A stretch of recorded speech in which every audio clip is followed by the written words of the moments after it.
Mixer programme देखने वाले और सुनने वालों को अस्सलाम वालेकुम। गाइस, जैसा कि आपको मालूम है कि कराची की सियासत में एक ड्रामाई मोड़ जो है वो शुरू हो गया है। और इसके अलावा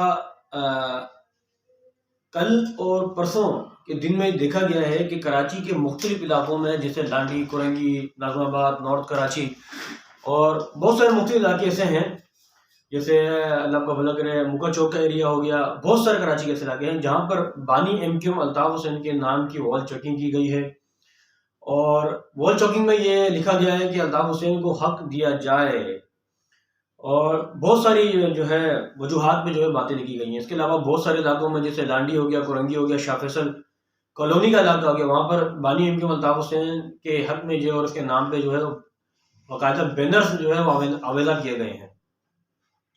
जैसा कि आपको मालूम है कि सबको मालूम है, पूरे पाकिस्तान को मालूम है कि एमक्यूएम के जो धड़े थे, एमक्यूएम बादराबाद या एमक्यूएम पीआईबी और पीएसपी, ये सारे धड़े अब एक हो गए हैं। सिर्फ फैसला करना जो है, ऐलान करना बाकी रह गया है।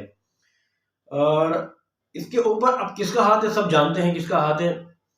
अब अवाम का ये सवाल है, अवाम का ये सवाल ये है, और सवाल भी ये जन्म लेता है कि बानी एमक्यूएम अल्ताफ हुसैन का क्या होगा। यानी कि अल्ताफ हुसैन पार्टी में शामिल होंगे या नहीं होंगे, और शामिल होंगे तो फिर जैसा कि आपको सबको मालूम है कि वही पोजीशन होगी कराची की जो पहले थी। वही पोजीशन का मतलब ये नहीं है कि हड़तालें होंगी, कत्ल गारत होगा, या फिर ये है कि पहिया जाम हड़ताल होगी और भत्ताखोरी होगी। नहीं, अवाम का ये कहना है कि अगर बानी एम के अल्ताफ हुसैन की एंट्री सियासत में दोबारा हो जाती है तो शहर में अमन और अमान होगा, शहर में काम होगा, तरक्याती काम होगा, जैसे माजी में हुआ है।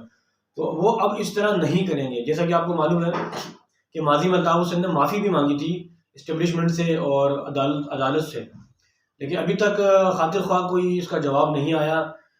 इसके अलावा आपको मालूम है कि 2 हफ्ते पहले बानी एम के अल्ताफ हुसैन ने हमारे chief of army staff general Asim Munir साहब को ख़त भी लिखा था। उसमें वाज़ेह तौर पर ये कह दिया था कि जो मुझसे हुआ उसमें मैं माजरत ख्वाह हूँ। मेरी पार्टी को सियासी सरगर्मियाँ जो है, सियासी सरगर्मियों की इजाज़त दी जाए जैसे दूसरी पार्टियों को इजाज़त है पाकिस्तान के अंदर, ऐसे मुझे भी दी जाए।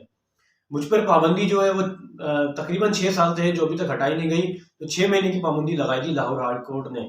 इसके अलावा जैसा कि आपको सबको मालूम है कि बानी एमक्यूएम की तरफ से जो है वो मुख्तलिफ अदालतों में पटिशन भी दायर की गई थी। जैसे सिंध हाई कोर्ट में निसार पंवर की तरफ से जो है वो पटिशन दायर की गई। उसके बाद इस्लामाबाद में दानिश नाम के का जो बंदा है उसकी तरफ से पटिशन दायर की गई।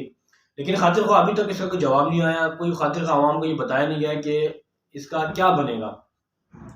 इसके अलावा फिर आपको जैसा कि आपको मालूम है कि बानी एमक्यूएम के शनाख्ती कार्ड की जो इजरा है उसका भी केस चल रहा है अदालत के ऊपर। तो गाइस, अब देखते हैं कि पाकिस्तान में बानी एमक्यूएम की तरफ से नरमी पैदा की जाती है या सख्ती पैदा की जाती है आने वाले वक्तों में। ये तो आने वाला वक्त ही बताएगा। लेकिन हम ये देख रहे हैं कि एमक्यूएम के तमाम धड़े एक हो गए हैं, एमक्यूएम मुनज़्ज़म हो गई है, तमाम धड़े आपस में इंजमाम हो गए हैं। अब सिर्फ जो है ऐलान करना बाकी रह गया है। कुछ ही वक्तों में, कुछ ही दिनों में हो सकता है कि ऐलान हो जाए। जैसा कि आपको मालूम है कि जो है इलेक्शन कमीशन अभी तक अपने फैसले में बरकरार है। 15 जनवरी के बाद बलदियाती इलेक्शन है कराची में, और तमाम जमातें जो हैं वो तैयारी कर रही हैं। और इसके अलावा जमात इस्लामी को बहुत ज़्यादा एतराज़ है। अब किस बात से एतराज़ है ये पता नहीं है, क्योंकि मेरे ख्याल से 11 जनवरी को जमात इस्लामी का जो है वो धरना भी है, जलसा भी है। हाफिज़ नईमुर रहमान साहब ने कहा है कि हम अपना मार्च जो है वो वज़ीर आला सिंध तक लेके जाएंगे। काफ़ी एतराज़ात हैं, बहरहाल जो भी है। इसके अलावा फिर पाकिस्तान पीपल्स पार्टी के चेयरमैन बिलावल भुट्टो ने कहा है कि मेयर जो है, कराची का मेयर जो है वो हमारा होगा। तो बिलावल भुट्टो साहब से मैं ये कहता हूँ कि अभी तक तो कराची का मेयर जो है पीपल्स पार्टी का तारीख में बना ही नहीं अभी तक। तो इसके अलावा आपको पता है कि कराची में एक 90% जो तबका है वो उर्दू बोलने वाले का है।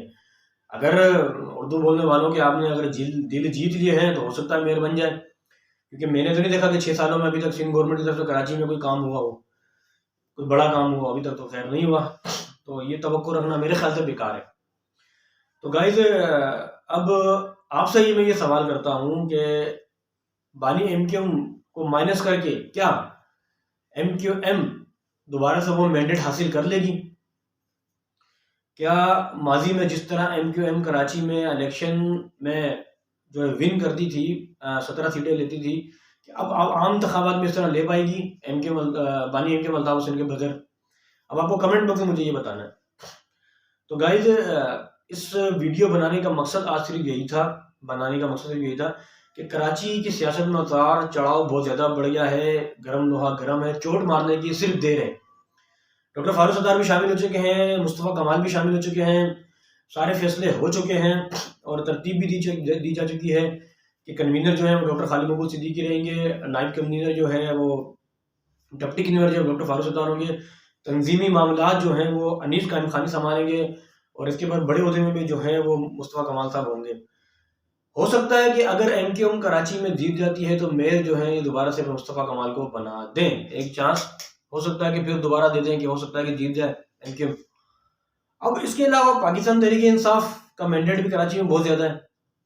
अब देखना यह है गाइस कि अगर इलेक्शन से पहले अगर बानी एमक्यूएम अल्ताफ हुसैन की सियासत में एंट्री नहीं होती तो आपको मालूम है कि कराची में पाकिस्तान तहरीक इंसाफ को तो वैसे बहुत जोर है, और फिर वहां से लंदन से अगर बाइकाट की आवाज आ गई तो फिर यहाँ पर एमक्यूएम पाकिस्तान का क्या बनेगा? तो मुझे तो नहीं लगता, आप भी जानते हैं कि एमक्यूएम फिर जीत पाएगी कराची से, क्योंकि आपने देखा था कि माजी में जो इलेक्शन कराची में आने के हुए थे तो एमक्यूएम लंदन की तरफ से जो बाइकाट हुआ तो बाइकाट कामयाब हो गया था। अगर दोबारा से अल्ताफ हुसैन जो है वो बाइकाट की लहर चलाते हैं कराची में तो क्या लगता है कि फिर एमक्यूएम मैंडेट हासिल कर पाएगी? मेरी तो जाती राय नहीं हासिल कर पाएगी। आप क्या कहते हैं कमेंट बॉक्स में मुझे बताना। तो इसके साथ ही आप अपने मेज़बान अब्दुल सत्तार को इजाज़त दें। अल्लाह हाफिज़। पाकिस्तान जिंदाबाद।